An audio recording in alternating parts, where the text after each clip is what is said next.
안녕하세요. 재테크농부입니다. 오늘도 어제의 시장을 간단히 분석해보고 특정 종목들에 대한 이슈와 뉴스들을 분석해보겠습니다. 그럼 바로 시작하겠습니다. 구독과 좋아요 부탁드립니다. 해당 영상은 개인적인 의견일 뿐 참고만 부탁드립니다. 어제 미국 시장을 간단히 분석해보겠습니다. 나스닥은 0.06%, 다우는 0.04%, S&P는 0.18% 상승했습니다. 뉴욕 증시 전문가들은 지표가 긍정적으로 나오고 있고 실적도 좋아 지금 미국 시장 분위기는 매우 좋은 상황이라고 전했습니다. 악재들이 보이지 않고 있는 상황입니다.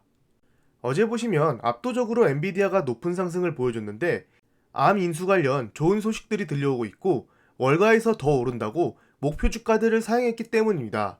컨슈머와 금융, 항공우주 쪽이 많이 하락한 장이었습니다. 그러면 특정 종목들에 대한 뉴스를 알아보겠습니다.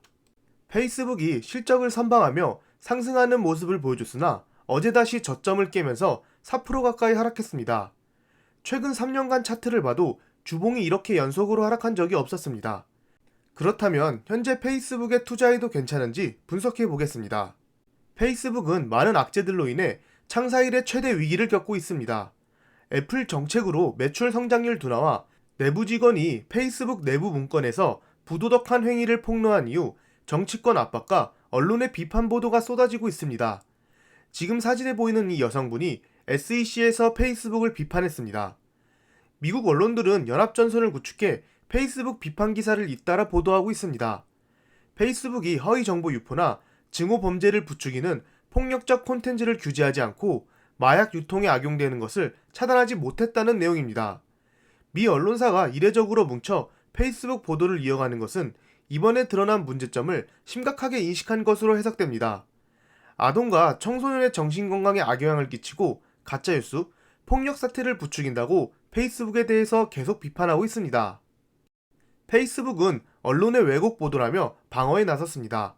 마크 주커버거는 최근 내부자 고발로 유출된 자사 문서에 대한 언론 보도가 사실을 왜곡하고 있다며 반발했습니다. 그는 선의의 비판은 우리의 발전에 도움이 되지만 최근 언론사들의 공동보도는 유출된 문서를 선별적으로 인용해 우리 회사에 대해 잘못된 이미지를 씌우려는 노력이라고 주장했습니다. 뭔가 언론끼리 손을 잡고 악의적으로 페이스북을 공격하는 느낌입니다. 그로 인해 각 기관들의 타겟 주가도 많이 변경됐습니다. 투자 의견은 그대로지만 1년간은 크게 상승하기 힘들 것으로 본 것이죠. 10월 26일 11개 기관에서 타겟 주가를 변경했고 예상 타겟 주가는 410달러입니다. 지금보다 30%가량 상승 가능합니다. 구글과 한번 5년 PER을 비교해 보겠습니다. 주황색이 페북, 파란색이 구글입니다. 구글은 현재 30, 페북은 22입니다. 보시면 페북은 평균적으로 30 PER 부근에서 회복했으나 현재 PER 22는 코로나 당시 PER과 비슷합니다.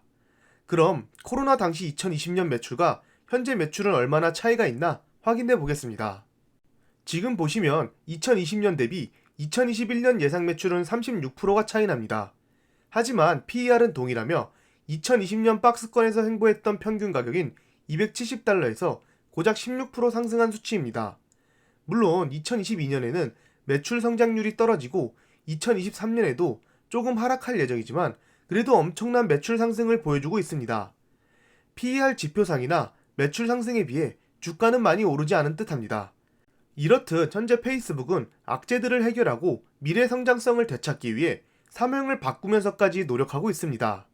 페이스북은 이제 SNS 기업이라는 이미지를 탈피하고 메타버스에 본격적으로 진출하기 위해 사명까지 변경하는 듯합니다. 최근 페이스북 CEO 마크 주커버그가 많은 양의 페이스북 주식을 매도했는데 아마도 메타버스 쪽에 투자를 하려는 듯합니다.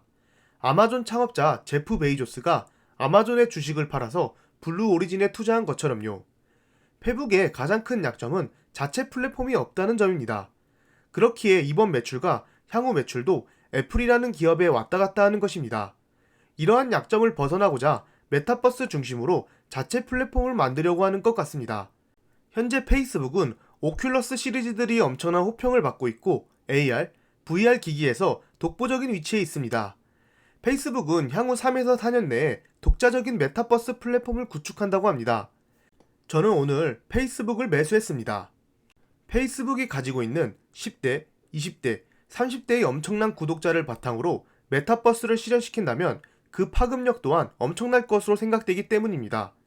페이스북 정도면 3에서 4년은 충분히 가지고 기다릴 수 있을 만큼 좋은 우량주라고 생각됩니다. 록히드 마틴이 어제 실적 발표 후 12% 가까이 하락했습니다. 얼만큼 실적이 안 나왔길래 이렇게 하락한 건지 분석해 보겠습니다. 3분기 매출과 EPS 모두 어닝 미스로 나왔습니다. 작년 20년 1분기와 비슷한 매출을 달성했습니다.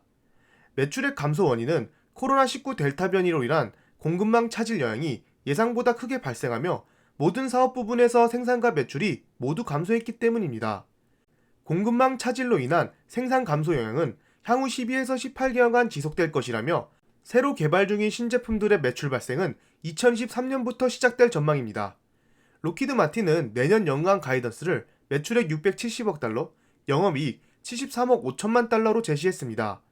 지난 2015년 이후 처음으로 역성장 가이던스를 제시하며 기존 가이던스를 하향 조정했습니다. 다만 실적 발표와 함께 주당 배당금을 2.8달러로 상향하고 50억 달러 규모의 추가 자사주 매입 계획을 공개했습니다. 록히드 마틴은 계속해서 자사주를 꾸준히 매입하고 있고 배당을 올리고 있습니다. 2018년에만 잠깐 하락했지만 배당 성향이 46%나 되고 현재 배당률은 3.37%나 됩니다. 예전에 록히드 마틴 분석 영상에서 말씀드렸다시피 저는 록히드 마틴을 들고 있고 아직 팔지 않았습니다. 록히드 마틴의 사업 분야 중 하나인 우주 산업이 아직 본격적으로 시작하지 않았고 내년 F-35 전투기 인도가 기존 130대에서 156대로 증가했기 때문입니다. 그뿐만 아니라 헬기와 미사일 판매 등 사업부별 탄탄한 포트폴리오를 보유한 만큼 2023년 신제품 출시와 함께 큰 매출 성장을 보여줄 것이라 생각되기 때문입니다.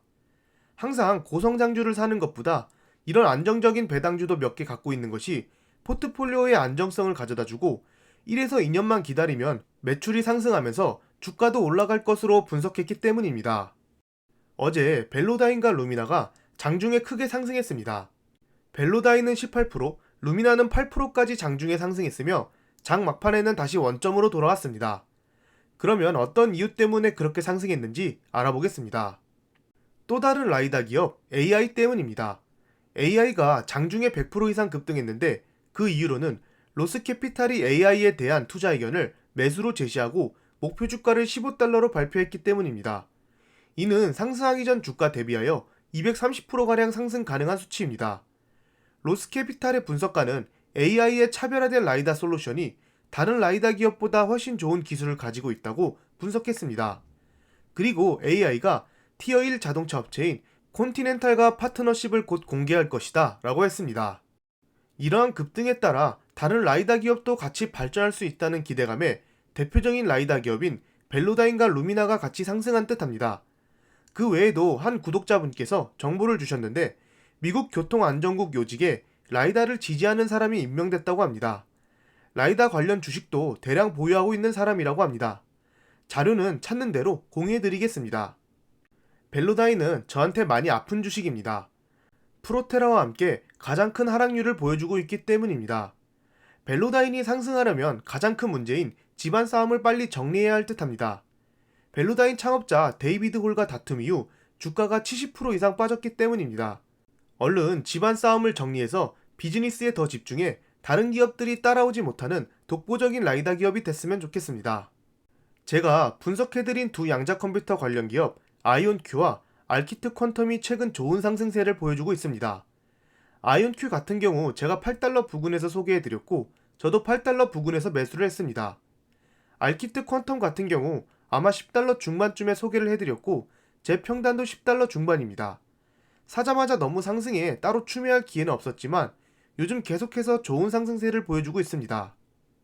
양자 컴퓨터 관련하여 좋은 뉴스들도 많이 나오고 있고 이미 특정한 산업에서는 슈퍼컴퓨터 대신 양자 컴퓨터를 사용하고 있다고 합니다.